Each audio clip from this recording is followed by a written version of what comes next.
We are the champions. We are the champions. No time for Pacers. the Pacers. What's going on, guys?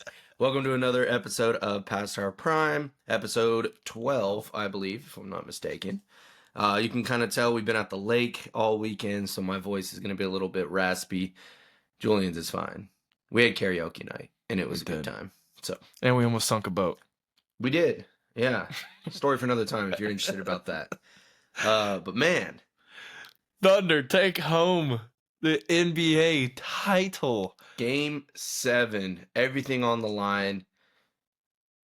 Congrats to the Thunder, man. Before we get to the Thunder's successful season and successful series, we do want to shout out Tyrese Halliburton. Prayers for him as he goes through what looked like a pretty serious injury. It definitely looked like the Achilles. I don't know if they confirmed that or not yet, but from what it looked like, it definitely looked like an Achilles pop. And I know we went on last pod and kind of roasted Halliburton for, somewhat being injured, somewhat not being injured. It seemed like he was going to be like almost unplayable at times, and then, goes out this game. And, Jordan, it was like as soon as it happened, I was thinking maybe like he, something about his calf again. I thought he was going to be fine. Then you see the replay, and everybody's like, we were in Buffalo Wild Wings when this happened. Everybody's like, oh! I was like ooh. That on that drive when he stepped down and lunged forward on that right leg, you just see that snap in the muscle. And typically you see that in an Achilles tear. Most athletes or basketball players will say, with that adrenaline going, usually you don't feel it. It feels like somebody kicked you in the back of the leg, like a hard snap. And usually you'll see athletes kind of like, what happened? And then, oh, man.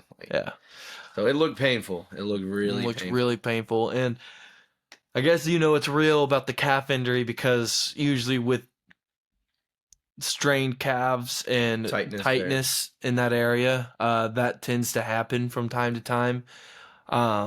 So, yeah, prayers for Tyrese Halliburton, man. He was 3 for 4, hit some wild shots to begin this game. I mean, he was 3 for 4, behind the arc, from range, too. I mean, we're talking Steph Curry range. Dude was pulling up, draining him. He was having a hell of a game to start off with. It was detrimental. And I think when he was on the floor and he's kind of yelling and hitting the floor, I want to say it may not have been so much pain in that moment, more along the lines of emotion, because he knew at that point, after feeling that he will not be able to continue this game. Right. And so my prayers out to him and his family. That is very, very hard in that situation to want to ring so bad to get your team to that point and to go through that. It's hard. It's hard. And as an athlete, man, you go through these injuries, right? And something of that severity, it's almost like it's not the fact that the injury happened, but it's more so the fact that whenever stuff like that happens, your whole career kind of flashes before your eyes, right? Those like that and like ACL injuries, MCL injuries, like big knee tears and stuff. When stuff like that happens, injuries like that happen, you have to go long nights and long days without having to touch a basketball or a football or a puck or a baseball bat or whatever it is for months and months, and sometimes it can take up to years, and sometimes you come back and you'll just never be the same, right? So now we've seen that with Jason Tatum, we've seen that with Kevin Durant, which Kevin Durant came back and he was young enough to when he tore his, like he came back, and obviously we know the career that Kevin Durant has had, but we've seen actually a couple this postseason so far, which every single series that anybody's torn an Achilles has come from. I was gonna say the Pacers. No, it didn't come from the Pacers because Tatum tore his, and then I think was it Donovan Mitchell, or there was another superstar that ended up tearing his Achilles as well. But now you see Tyrese Halliburton go down with it, man, and it's one of the scariest injuries that you can get. But I have no doubt that Tyrese will come back better than ever, man. I don't obviously expect him to come back. Depending on how bad the injury is, I would expect him to probably be out next season, but we'll get the news most likely tomorrow after he gets some more work done at MRIs and whatnot. But we just wanted to start out with that, man, because I think that changed the trajectory of where this Pacers team was going, I think, because he started out hot, and I think if you can get Tyrese Halliburton hot, then you kind of get everybody else involved as well. And you started to see that Pacers started out really well, shooting the ball really well, and their offense kind of went stagnant for the rest of the game. I mean, there was times like where McConnell got in, Siakam, did his thing, Mathurin had a good fourth quarter, but other than that, it just seemed like their offense couldn't really get moving. Couldn't figure it out, yeah. And I mean, I've given Halliburton a whole lot of flack because I'm like, dude, you're not really running this offense like you should. I mean, I may have been wrong there. I mean, with Halliburton going out, their offense seriously struggled to kick the ball around. Who's gonna take the momentum of the game? Who's going to dance around the floor and create these passes and create these open looks off screens, things of that nature? Maybe I underestimated how much Halliburton actually did because all I saw was 2 shots in the first half. So, but when he went out, it was a definite momentum changer. I want to say in the third quarter, TJ McConnell was the only one that was scoring.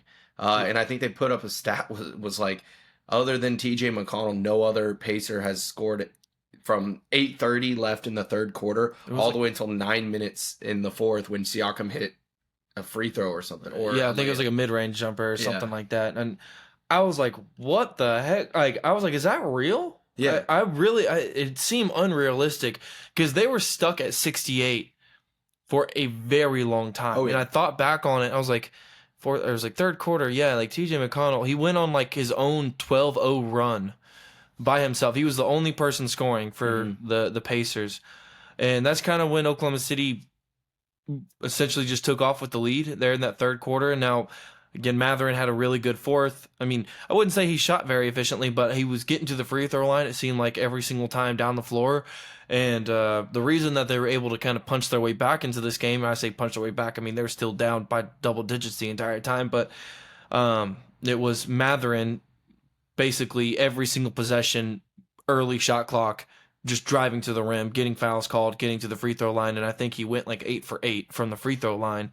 So, you start to climb back. Oklahoma City goes stagnant again offensively. They're not able to knock down shots. Shea was not efficient tonight at all, which we'll get to him in a second. But especially in that fourth quarter, Shea, it seemed like he was trying to take the game over, just simply couldn't do it. Was starting the offense with like 8 seconds left in the shot clock, and just not moving the ball. And he would just drive in and just throw up these miraculous, wild mid-range jumpers, just not going in. Like we're accustomed to see Shea shots go in, contested or not. But there was a point in the fourth quarter where I was literally yelling, dude, get the ball out of Shea's hand. Yeah. Like MVP or not, get the ball out of his hands, because he would hold it all the way down to that 8 second, exactly what you said, and then would try to drain the clock. But I understand trying to drain the clock, but you also still need to keep kicking it. You got to get more hands on the ball. And as soon as they stopped doing that, J-Dub took it up the court, passed it to Chet. A lot more plays started to happen because the ball was moving around, and it was easier for the Pacers to foul openly versus trying to draw one off the jump. So I noticed that they ended up kind of snuffling that out a little bit. It was a little scary at first, being an Oklahoma City fan, to see dude just close out the game. Like, do not stop playing your game of basketball. And when it gets down to that, there's still 6-7 minutes left, and the Pacers are only down by 12 or 14. The Pacers is the kind of team to hit up 3 shots from behind the arc and bring it back down to 5. Yeah. Right? And get themselves back in that game. So in order to shut that down, I'm like, dude, just continually keep passing. I understand trying to run the clock, but you can do that while throwing the ball around. I've never really understood. It's kind of like in football, too, where, you start to go play, like, prevent defense, in a really crucial time of the game, right? Like you got Aaron Rodgers on the other side of the ball, right? That's just known to throw the ball all over the yard, and then you go into prevent and play zone the entire time, and he just picks apart that zone for your last drive of the game instead of like switching it up. It's like you go into No, Like, I'm not saying run man. I'm not right. saying go run No, man. don't go run man, but like But- don't play prevent. Like don't Yeah. have your safeties Get a 25, cover 30 three, yards throw a deep. cloud, yeah. Right? Because then you're just going to be hitting,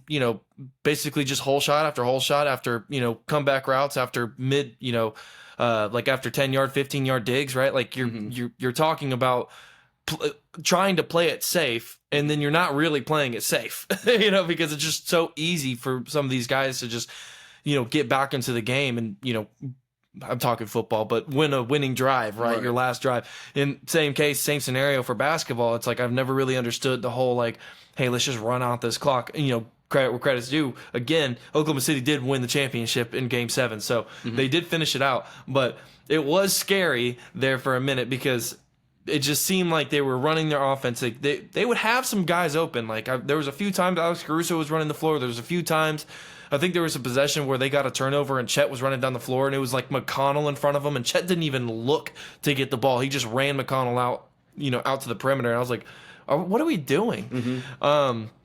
It's just stuff like that, man, where it's like, let's just go ahead and run the offense. If you can get some buckets and try to get you guys back into the game, because that is why they lost Game 1. It's because they tried to do the same thing, and Indiana was, able to get back into the game. They were able to climb their way back very slowly into that game. Right. And then hit the final shot at the end of the buzzer to take their first lead, with 0.3 seconds on the shot clock. And it's like, if you guys were able to move the ball earlier and put some more points up on the board and try to get on another run in that fourth quarter instead of just being passive offensively, then I feel like you're going to grow this lead even more. And I feel like that's the same scenario of tonight. They didn't shoot the ball well all night. Oklahoma City didn't. They were 11 for 40. Again. 11 for 40? 11 for 40, 27.5%. Indiana actually only shot 28 threes. They were 11 for 28. Man.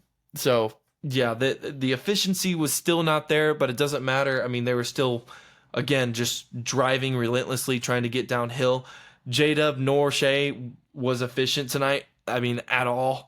It was. I want to say it's the defense on both ends, because this is unlike, these shooting percentages are unlike both teams, and I want to say it's both of those defenses, and the intensity that they're playing with is throwing off everyone's offensive game. It doesn't matter if it's on both sides, how many fouls are being committed, how intense and aggressive it is out there.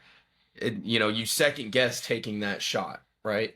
And it was like that on both sides. Now I want to bring back to TJ McConnell. Oh my gosh.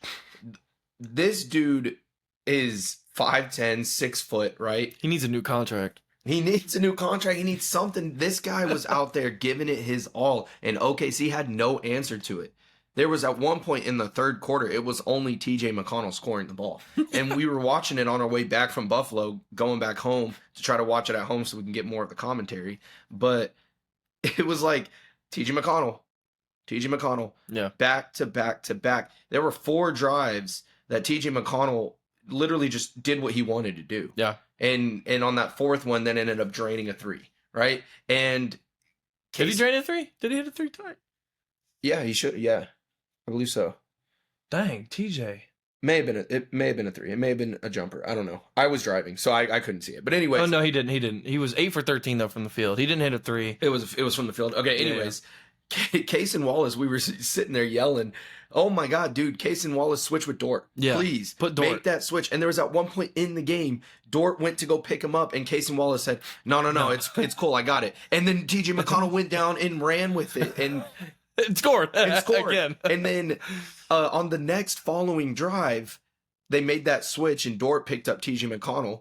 And Case and Wallace was on Nembhard, and then they gave Nembhard the ball and said, "You go drive." But he was a better matchup. Like Nembhard ended up missing the shot, because Case and Wallace was able to stay in front. TJ McConnell, he's a very quick, very fast. Just I don't know, like the burst of speed, the acceleration that he has, man. And again, he's just so small that like when you bump him, man, and it's like. He draws the contact and he's able to get to, pretty much wherever he is. But like the amount of shots that he was making and the difficulty of shots that he makes, I'm like, this guy is, there's just no answer for that. Right. But I agree with the whole, put Dort, because there was a couple possessions where Dort, would just body him, out on the perimeter and would not let TJ McConnell get in front of him to get, the position that he wanted. And whenever that did happen, TJ McConnell got in a bunch of trouble. And TJ McConnell would turn it over. And I think that's kind of when Oklahoma City got on their run in third quarters, because they made that switch. Dort got on them. I think there was 2 possessions in a row where TJ McConnell turned it over. They got out in transition, and then I think it was a Shea 3, and then a Chet 3, and then a J-Dub 3. I mean, you got your big 3 hitting threes back to back to back possessions, and that's kind of what blew this thing open. You get your lead to 9, I believe, at that point, and then you just kind of take it away from there. I think their lead got up to 22 or something by the end of that third quarter, and then it trickled all the way back down to 10 at points in the fourth. But TJ McConnell wasn't really able to get going again. Again, it was Matherin that ended up stepping up in the fourth quarter. He was 6 for 14, played 33 minutes, 13 rebounds for the kid, 24 points. Wow, so that's a lot of rebounds. You get another game with Benedict Matherin playing to the efficiency level that he needs to. Hits free throws. It finally hits his free throws, man. Free throws. He learned his mistake in that. It was funny because it felt like he was... Every free throw, it seemed like, I think he switched like a couple of them, but every single free throw was like, it was hitting around the rim and the back. I was like, oh my God, he's bound to miss one. He never missed one, man. It was like, you got to be kidding me, bro. But he was all over the place, man. And again, just a phenomenal athlete, a phenomenal defensive player. And then you get the offensive game as well from Benedict Matherin. You get TJ McConnell, like I said, going 8 for 13 with 16 points, 6 rebounds for a guy that's 6 foot tall. And 3 assists. And then you just, again, I think it goes down to the Tyrese Halliburton thing where, you don't get the ball movement that you're used to, right? Tyrese Halliburton is so used to facilitating within this offense and making sure that guys get to their spots and make sure they're, it's like a hot potato out there. Whenever the offense for the Indiana Pacers gets hot is when they're, swinging around the ball. They're, touch pass, cut, drive, back screen, coming off, whatever. So their actions are really good, man. And when they throw the ball and pass the ball with intentionality, and they know what they're doing and they know where they need to go, that's when their offense is the best. But it just seemed like it was just super stagnant without Tyrese Halliburton on the floor. Like they were never able to get that kind of ball movement and that kind of offensive pressure without Tyrese on the floor. So I do want to get to Oklahoma City. Yeah, I want to talk about Lu Dort. Yeah, go ahead. This dude, Lu Dort, there was a flagrant foul call that happened, or that got reviewed. And Pascal basically goes up, and Dort is going up, and Pascal just beats him right in the face, right, with one hand, and then slaps the ball with the other one, right? So it's just like, boom, boom, and it was an obvious shooting foul, but they were like, oh, let's review this for a flagrant. They said that there was no impact, which was weird to me because he definitely got punched in the face, or not in the face. It was on his ear, right? Yeah. And I was like, ooh, that's definitely rung some kind of sound. Yeah, he got right there. And I was like, oh my gosh. So anyways, I know they didn't get that call. It was a very fast review, so they didn't want to slow down the game itself. Especially at the intensity that everyone's playing at. So it was like, look at it. No, we're not going to call it. Boom. And it went right through it. Yeah. And I could tell Dort was kind of pissed, right? He was like, dude, you're not even going to like second guess this. You're going to say no impact. All right, let me show you impact then, right? Goes back on the other side of the ball. Who was it that shot? Nembhard, I think. Yeah, probably Nembhard. It was going up. Yeah, it was somebody, but they went up for a shot, and Lu Dort straight up and down, bro. Straight up and down. They called it a shooting foul. If you look at it back, I'm hardcore. He was straight up and down, but straight bodied him, bro. Like, oh my God, it was like going into a wall. And I was like, weight room, pussy. I literally was like, get up. Like, dude was straight up and down. And then on the follow through, on the coming back down, he still blocked the shot. Still blocked the shot, man. Oh my God. I don't know why they called that a foul. I hope that we could find the clip for you guys on TikTok, because that would be a good clip. But, yeah, NBA doesn't allow you to clip whatever you want to. You just got to find what you can on YouTube, I guess. But, yeah, I do want to talk about J-Dub and Shea really quick. Like, yes, they were not efficient at all tonight. Jalen Williams, 7 for 20 with 20 points, 2 for 7 from the three-point line. Shea Gilgeous-Alexander was 8 for 27 from the field. He shot 12 threes. Wow. He shot 12 threes tonight. I'm not lying. He went 2 for 12 from the 3-point line. So he did. Yeah, he ended up with That's 29. But he ended up with 29. It was an efficient 29. Like I said, in that fourth quarter, he was just trying to take the game into his own hands, and shots that we are accustomed to see go down for Shea, just like we're not going down. And credit to the Pacers defense for bodying them pretty much every single game of this series, and especially tonight. And it's like I said, dude, it's like these teams, it's so weird for them to not shoot higher percentages than what they do, right? And I don't want to put it all on one person, but it really, really sucks that Halliburton went down early, because you notice that with him not being in the game, the facilitation on the Pacers end just went stagnant. Yeah. It just went dry. They couldn't figure it out, man. They didn't really know who to run the offense through. And especially when you have that many bodies on the Oklahoma City side of the ball, too, just so many bodies to throw at you defensively, especially. You're kind of, I don't know, you're kind of in the weeds, you know, like as far as, you know, the head of the snake is now gone. Yep. Legitimately, he's been hurt this entire series, and now he's actually gone. You know, you don't have him for this game, and it's, if you're thinking if you're on the Pacer side of things, you're thinking, dude, if we can just pull out one game without Tyrese, if we can just do it one time, that's all we need. This is the last game of the NBA. Like, if we can just pull one out, man. And that's kind of what I was thinking as an Oklahoma City fan. It's like, all they have to do is pull out one time. Mm-hmm. You know, like, I wouldn't, if Tyrese was out the entire series, like, yes, Oklahoma City probably wins this in 5 games. But if Tyrese is, I don't know, man. Like, they just didn't, I don't know. They looked very stagnant. They didn't really know how to get to the rim. They didn't know how to facilitate. But back to Oklahoma City, I think besides Dort, which he only shot 3 for 10 tonight, 9 of them were threes. They shot a lot of threes tonight. Had a great defensive. Chet Holmgren, though, was phenomenal. 6 for 8 from the field, played 31 minutes, only ended up with 18 points, but he also had 5 blocks. Yeah.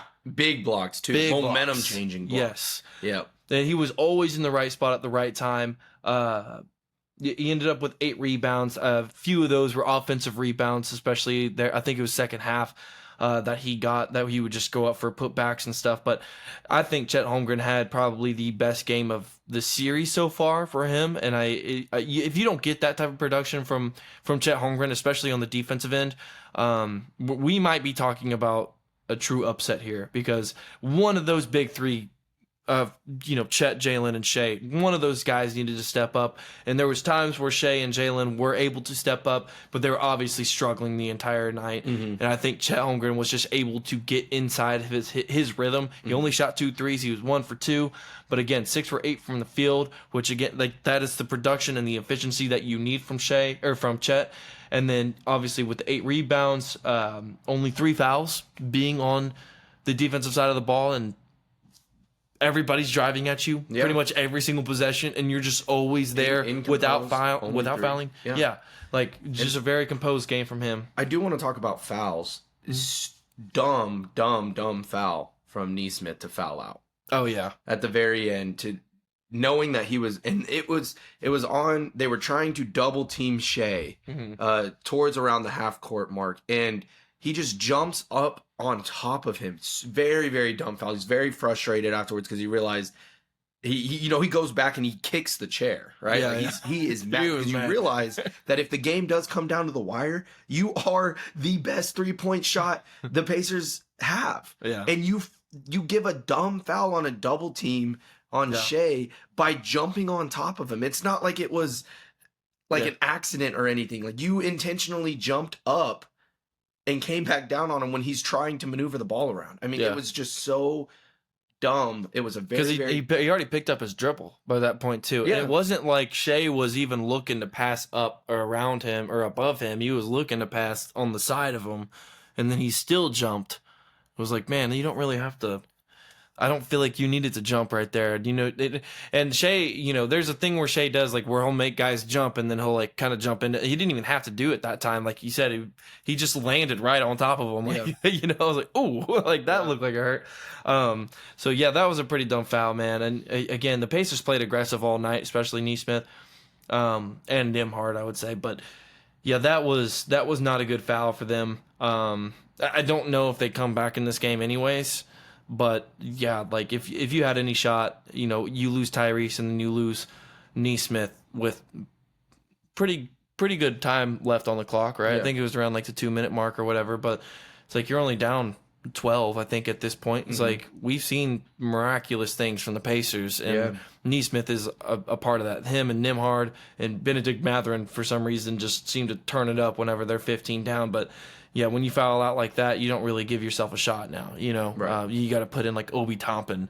It's like you don't really trust Obi Toppin to turn into Steph Curry every single time out. So, yeah, they kind of screwed themselves, man. But I do want to ask for Oklahoma City Thunder, and I just because we're from Oklahoma City, and I want to touch on this. What does this championship mean to the city? It means a lot. It means everything. I mean, Oklahoma City fans are loud, rambunctious, but what does Oklahoma have? I say it time and time again. We got food, we have sports, and land. That's about it. I'm telling you, when Oklahoma City Thunder are playing, the entire city shuts down. Every restaurant is filled. You have to get there an hour early to even get a seat. This is everything to the city. And to bring back that win finally, after have already been to that situation 17 years ago. Yeah. So, 17 years ago. It's tremendous. I mean, I want to know your input. I want to know, if you're from Oklahoma City, how do you feel about this win? What does it mean to you and your family and your time out with the gang trying to go and have a beer? What does that mean to you? What was that moment like for you? Yeah, I would say the same, man. And being from the city, I grew up in Atlanta, Georgia. We grew up, Boomer Sooner fans, right? OU all day. But yeah, when Oklahoma City became a team in 2008, I was super ecstatic, man. We used to make trips over to Oklahoma all the time, as a kid, just to go see family and stuff. And this is something I've always wanted and maybe even needed in my life, because being a Oklahoma fan, it's like, yeah, you get so close just to come up short pretty much every single year. Obviously not this last year, they just come up short all the way, but but for Oklahoma City, man, it's like you get to the finals in 2012, you go up against juggernauts, right? And LeBron James, Dwayne Wade, Chris Bosh, right? You lose that 1 in 5. You're up 3-1 in the 2016 conference finals against the Warriors, and you blow it, a 3-1 lead from a series that you should have won. And there's been chances, right? We talk about the eras with the KD, the James Harden, the Russell Westbrook, even it goes all the way back to those moments, right? And then once KD left, it's like, yeah, you get Paul George, you get Carmelo Anthony, and you go through all these guys, man, and you always think, man, like this could be the year. Like Oklahoma City does have a shot, and they end up just always coming short, whether it's due to injuries, whether it's just due to bad coaching, right? Or players just not performing to the level that they need to. So for this to come to fruition, right? You win 68 games. You have a phenomenal historical regular season. You get a bunch of guys that are super young, super connected. And you beat some great teams in the playoffs. Beat some great teams, man. Denver in 7. You beat the Minnesota Timberwolves with Anthony Edwards, and Rudy Gobert. And you have such a tough time all the way up into that point. And then to go to another Game 7 against a historically Eastern team that has upset everybody and beat all their great teams on their side. Yeah. So, and 2 small market teams, it was just very memorable. And I think it means a lot to both Oklahoma City and Indiana for going into next year and talking about possible trades that might happen or new contracts that might get signed. Players like TJ McConnell coming off the bench, trying to say, hey, I'm not out, I'm still here. Like, let me continue to be great in the NBA. So, I mean, it just means a lot to both teams. And I understand the heartbreak of Indiana. And it seemed like the Pacers have fans everywhere.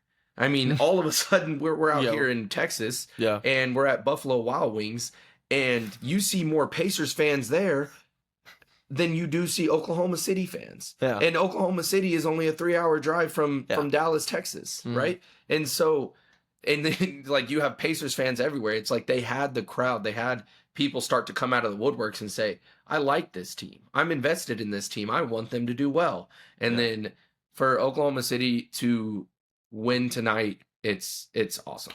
Yeah, I agree, man. I can't be more happy about this situation, man, because I've waited my entire life for a championship for one of my teams, man, just to go and make it all the way. And you finally get that at 26 years old. You're like, holy God, I didn't know I had to wait this long. Let's go win another one. Yeah, let's go win another one, man. So congrats to the Oklahoma City Thunder. J-Dub and Shea go for her 377 points in the finals, which is the second most by any duo in league history. I think the stat was like from 1960 something. I forgot what it was, but only one above them was, I think it was like 398 points from LeBron and Kyrie. And the one behind them was Michael Jordan and Pippen. Mike and Pippen. Yeah. So they put up historic numbers, man, and to not appreciate the greatness of this team, I think you're absolutely crazy. I was listening to the Nightcap with Shannon Sharp and his show that they do all, after every game, basically. And as soon as I tuned in, man, they start talking about Oklahoma City. Ocho Cinco is asking if this brings more attention to Oklahoma City.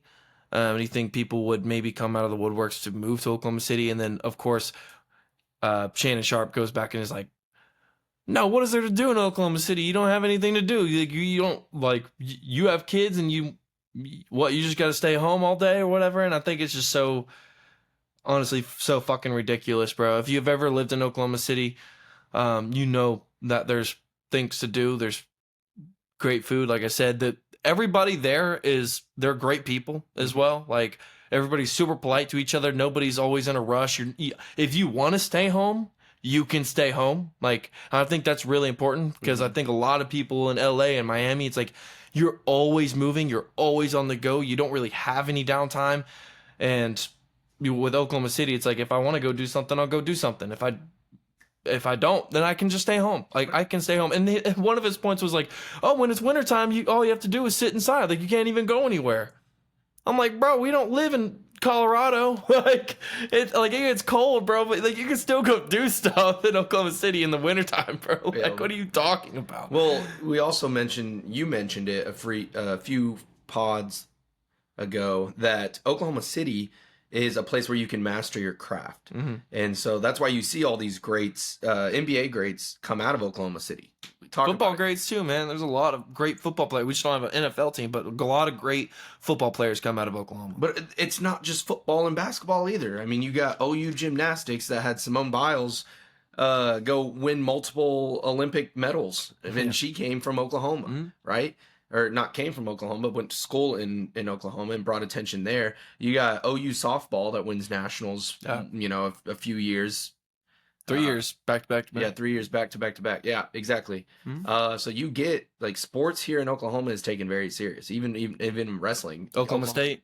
Yeah, Oklahoma State with John Smith being a 3 or 4 time Olympic gold medalist, came from Stillwater, Oklahoma, right? And Oklahoma has a huge potential for sports.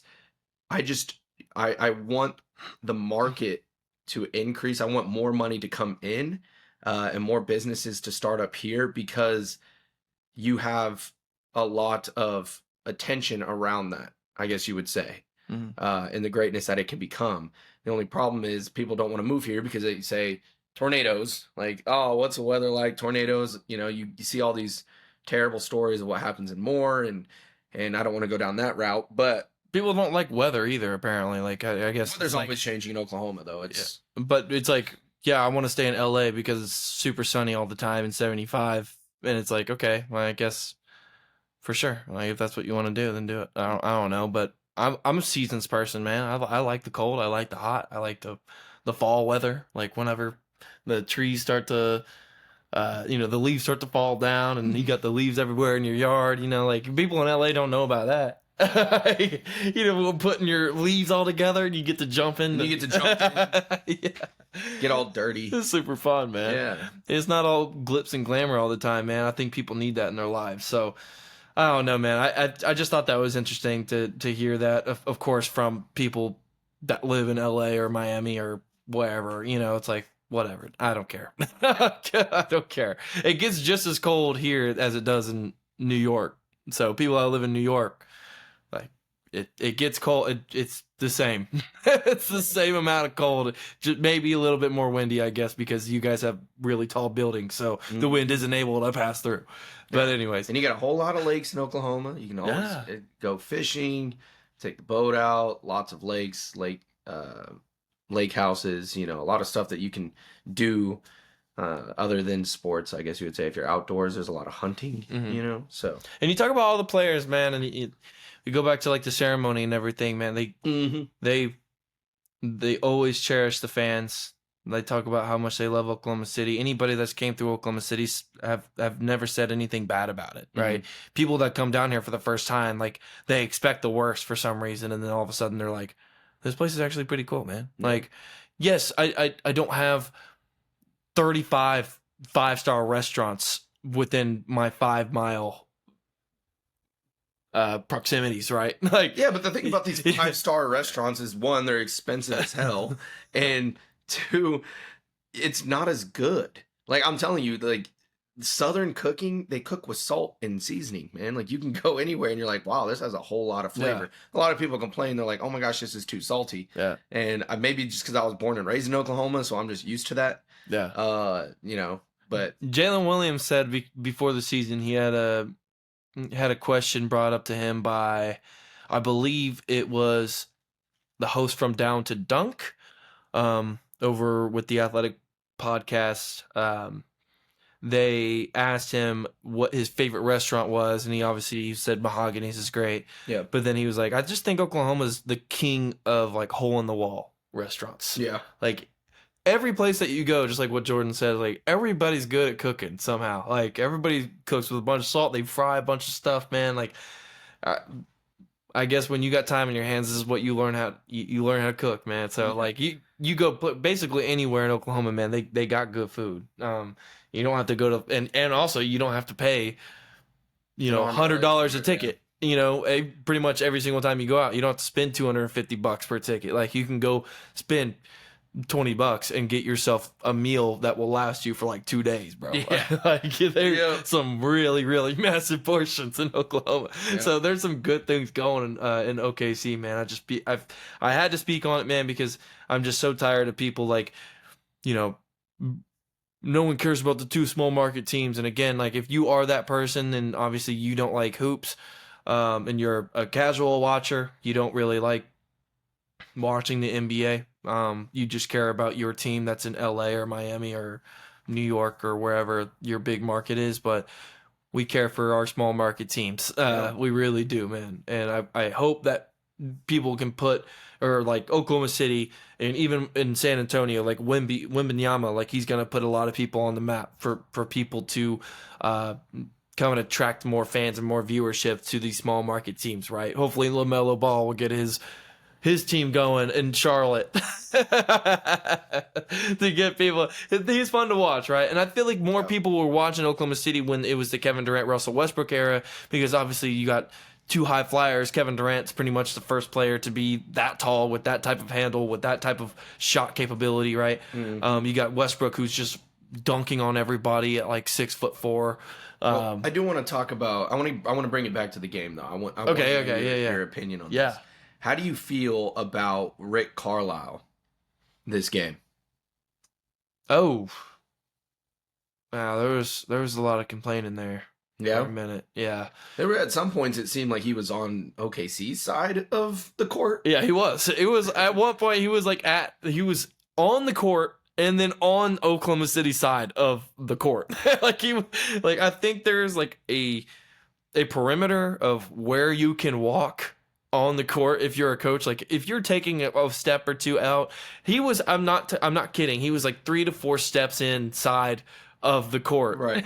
And then he was walking down to Oklahoma City's side while he was like still talking to the ref. I was like, is he not going to get a tech? And he never did. And it just seemed like there was a lot of moments where they would just pan over to Rick Carlisle, and then he would just be yelling. His hands would be like this. Yeah.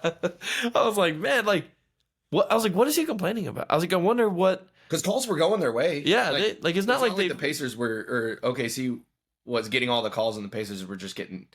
No, Matherin went to the free throw line like 6 times or 7 times in the fourth. What are you arguing about? Maybe off ball skirmishes, maybe? Or... I don't know.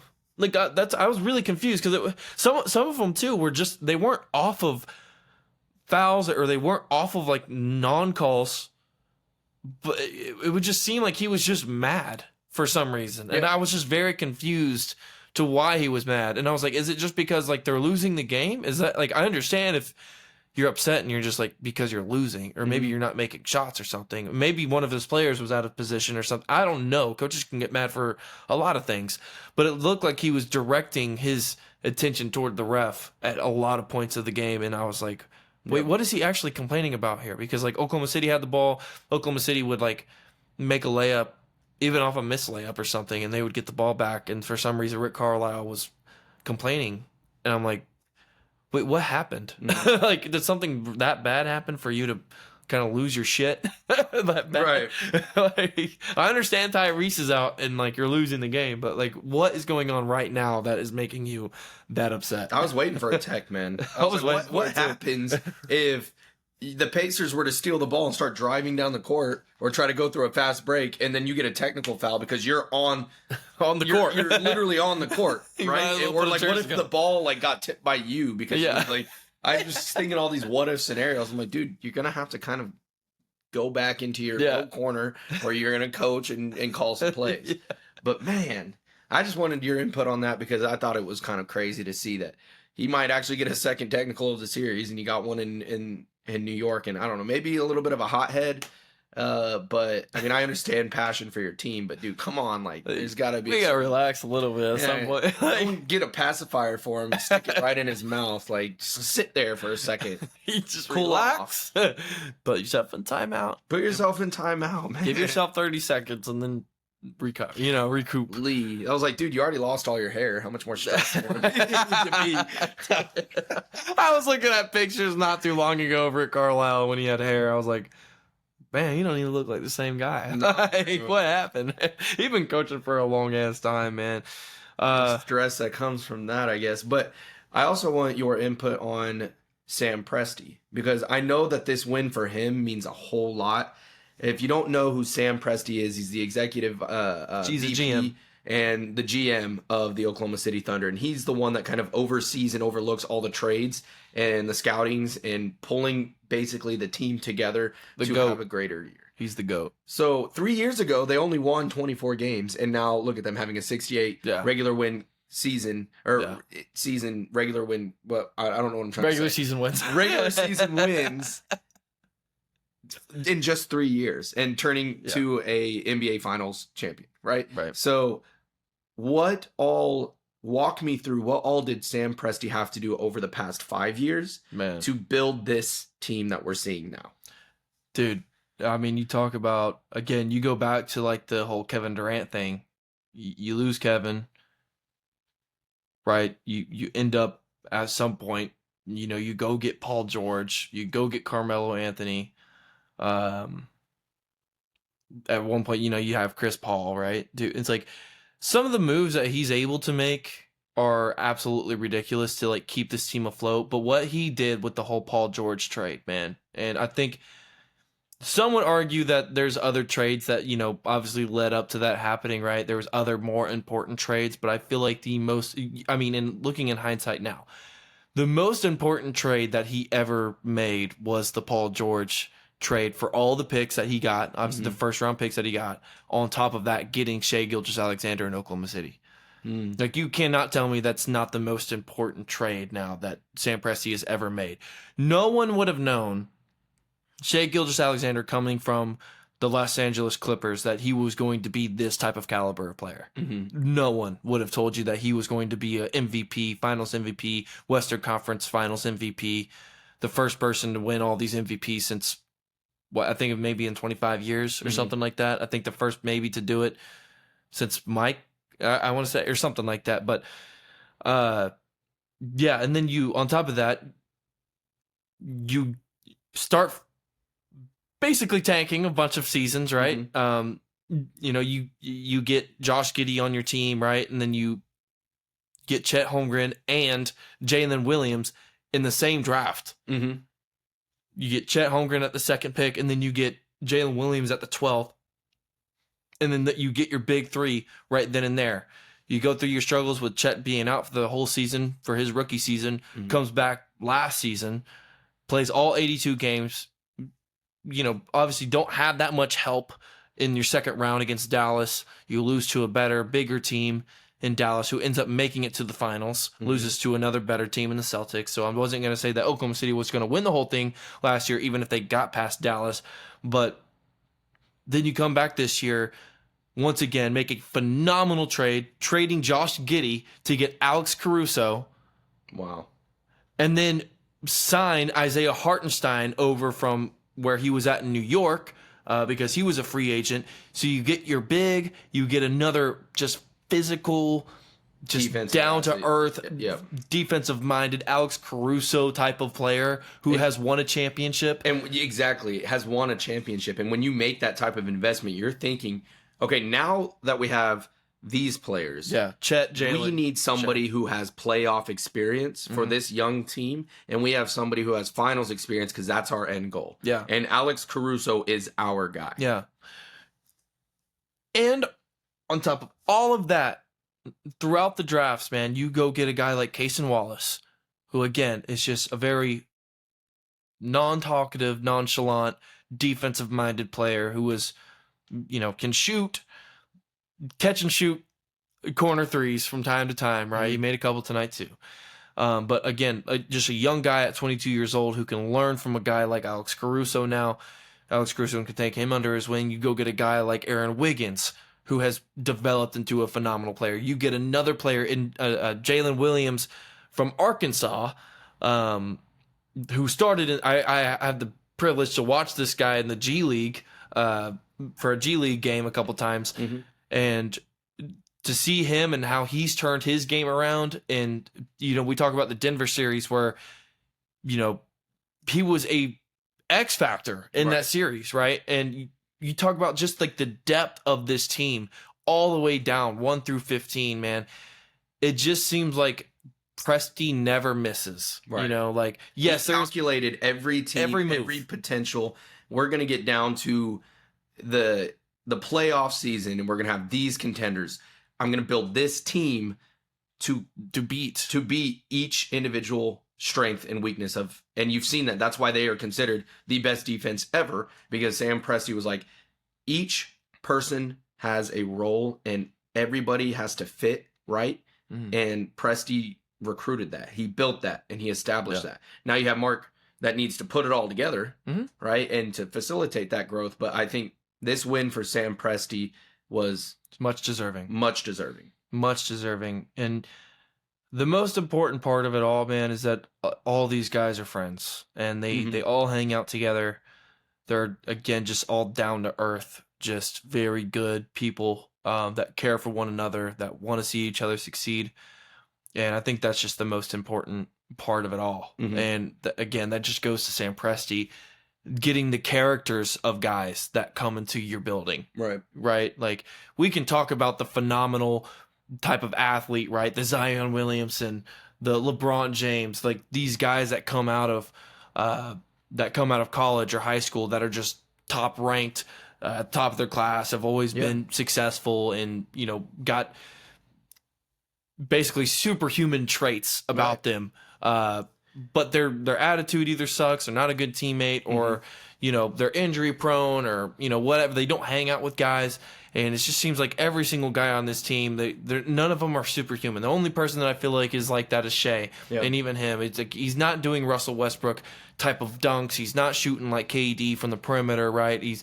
But his work ethic, right? He's gotten so much better over every single year that he's been in Oklahoma City. And you start to think back from 4 years ago where he was starting to get considered for MVP, or not MVPs, but for All-Star considerations, and you're like, okay, how much better can he get? And then he gets even better the next year. And you're like, okay, well, this is probably his cap. Nope, next year he does even better. Oh shit, now he's he's starting in the All-Star game. Now he's considered for MVP. He goes second last year in the MVP vote, and then this year he wins the MVP, and then he goes and wins the Western Conference MVP, and then he wins Finals MVP. It's like you would have never expected that, but you get that type of caliber of guy on your team that just wants to deliver and just wants to get better each and every single day, and then on top of that can just get everybody involved. And I feel like, again, we talked about Shea's facilitating this year. He's done such a better job of just getting other guys involved inside the game. Right. So now you get guys like Aaron Wiggins, who can go off for 3, 4, 5 threes in a game. Isaiah Joe go off for 8 threes in a game if he wants to, right? And Chet Holmgren's able to get involved. Isaiah Hartenstein and Alex Caruso, and you get all these guys involved, and especially in a playoff series like this. Yeah. It's super important to have all your guys there, and I think it just goes all the way back to Sam Presti and the type of guys that he brings into this building. Right, and the type of GM that he is there's a talent for that. That it's a natural talent that he has to see growth and potential in people for a 4 or 5 year down the road. It's easy for GMs to take a good year like this, right? If Sam Presti's a bad GM, he's going to do this. He's going to take this NBA win, and he's going to take Shea, and then he's going to take Chet, and he's going to use those to try to get other bigger names, right? To bring more money into OKC. That's what a bad GM does. Yeah. What he did 3, 4, 5 years back was he goes, okay, so what we're going to do now that these people are reaching free agents, is we're going to take one name and rebuild into, like you said, getting Shea, right? Yeah.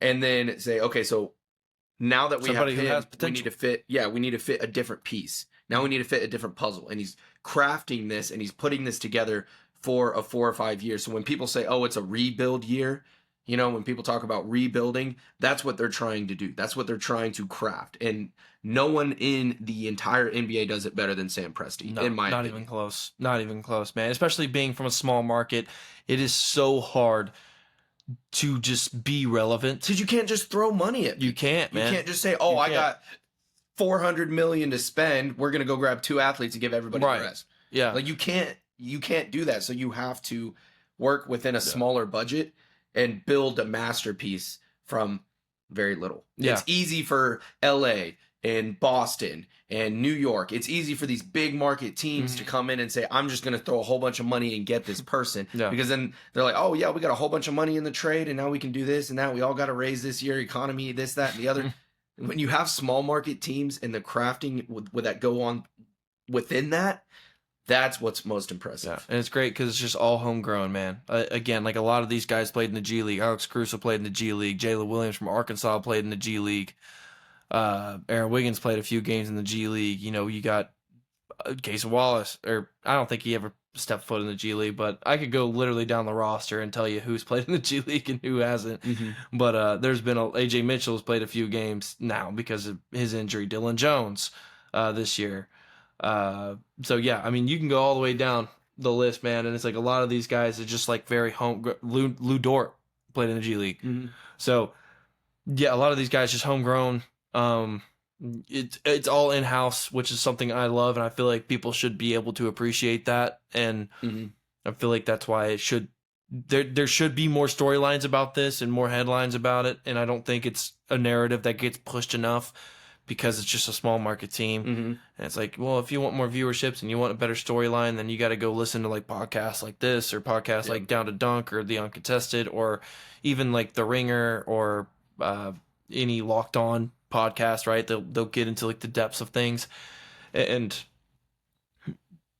yeah, man, I just feel like the national media needs to push out these narratives a little bit more, and like this is how you want to construct a team, and like this is a true like underdog story. You talk about a team that came from 22 wins 3-4 years ago to 24 wins to 50 wins to 68 wins, and it's like, man, how'd they do that so fast? And no one really talks about it. No one even knows. Yeah. Right. And it's all homegrown, and it's just phenomenal to see, man. It means so it's not much something that to happens everybody. overnight or even in one off season. No. Right? These teams are built over 3, 4, 5 years. Right. And, it's like painting a masterpiece or writing a great novel. Is this idea, it starts with an idea and then it has to cultivate over time. And some people, like most casual watchers, what you'll do is you'll say, oh, I wasn't paying much attention to OKC, but now I am because they won the NBA Finals. So if they didn't win it last year and they won it this year, they must have really just trained hard this last season. Which isn't, yes, they trained hard, but it's been multiple seasons up and coming. No. And it just sucks too because it again, still stuff like where Shannon Sharp goes on the air after a game and he's like, yeah, Oklahoma City, like, hey, like what can you do in Oklahoma City? Like they're like barely even congratulating and talking about Oklahoma City. It's like I wonder when's the last time he ever been to Oklahoma. Like, is there a time that these guys that live in LA and Miami and New York, like how often do they even come to Oklahoma to see what's there? Like to talk to the people and to like maybe do one of their shows there, do a live show there or something like that, because they have a fan base out there too, man. Like people from all around the world, and especially in the middle of the country, man. Like they all listen to these guys, and it just kind of sucks to see people that are from LA talk shit about the Midwest. And it's like or about small markets. It's like you don't even know like what goes on over there. I just don't. I'll never understand it. The narrative that they push out is just absolutely fucking absurd. I'll love Oklahoma City. It's always going to be home to me, and obviously my girlfriend too, and our families. And for you and your family, it's always going to be home, no matter if we live there or not. Like that, we spend a bunch of time in Oklahoma still, even though we live in different states. Like obviously, work calls for other places too. But yeah, man. Like, well, I do want to, because we are kind of running out of time here. Yeah, I want to talk about a couple of key things that. Yes, we talked about the Halliburton, the facilitation he had, Sam Presti, the great game that Chet had, but. Now let's transition away from the game. Another big trade that happened or was KD is now with the... Oh, yeah. Kevin Durant going to the Houston Rockets. Houston Rockets from the Suns. Yeah. And I made this joke, and it's probably terrible, but I'm going to say it anyways. I was like, Kevin Durant just kind of seems like the NBA slut, man. Like, he went from OKC to Golden State to... Brooklyn. Yeah, the Nets, and then the Nets to the Suns, and now... He's from the Suns to the Houston Rockets. I mean, like, where's his home? Like, he's getting down to that point where it's like, I don't think he's going to be, and you mentioned it, you don't think he's going to be a LeBron James balling at 42, but he's getting older now. And is Houston going to be his last stop? I don't know. We were having this conversation earlier, and I don't know how long you have with Kevin Durant because of his age. You talk about another 2 seasons. Like, obviously, you don't know what if he does sustain another serious injury or something? Does he like pretty much hang it up after that? Right. What is his production year after year? Going from this point. Obviously, I think he's going to be still a very phenomenal player. Coming out of this season, like he's still going to be that production that they need on the offensive side of the ball for Houston, which they were really struggling in their half court this season. So I think he at least gives them some sort of advantage in the half court. But you're also getting rid of Jalen Green, which was supposed to be your young and up and coming superstar. You got rid of what Dylan Brooks. Was there another guy that got traded? 2. Just 2. It was just 2. And then I think it was either a first or second round pick. Yeah. For Kevin. I don't know how much this changes Houston. I really don't. Like, obviously, you still have Şengün, but I was really up on Jalen Green. I think his production levels got a lot better. His efficiency got a lot better as the season went on. He's obviously very, very young. Who made out on the trade? Did the Suns make out better? None of them. The Suns are still going to be terrible. I really I don't know where the Suns go from here. I mean, they traded everybody to get Kevin and basically Devin Booker on the same team, and like that just turned into a disaster. They fired their head coach again. Now they're looking for a new head coach. I really want Devin Booker to get out of there. I really do. Like I feel like Devin Booker would be so much better in another place. Where that is, I don't know. But obviously, I think that the Suns need the money, and I don't know where they go from here. I don't think that they're a championship level contender with Jalen Green. Like, you're obviously going a step down now. Right. It's from going from KD to Dylan Brooks and Jalen Green is not that much. That is not a difference. Right. You know, like you're going down from there. And I just don't think that Devin Booker can just carry this team by himself. Jalen Green really struggles to shoot the ball. Like I said, he does better. He got better whenever the season went on. But I don't think they get any better as far as like their record and the toxicity that's over there. It's like that one girl that you just like really want that has the cooties and you just want to stay away from them. You don't want to be in Phoenix right now or has the cheese touch. Yeah, everybody wants to stay away from Phoenix, bro. You don't want to be on that team. It just seems like a dumpster fire. But Houston, on the other hand, like, do they get better? I'm not sure.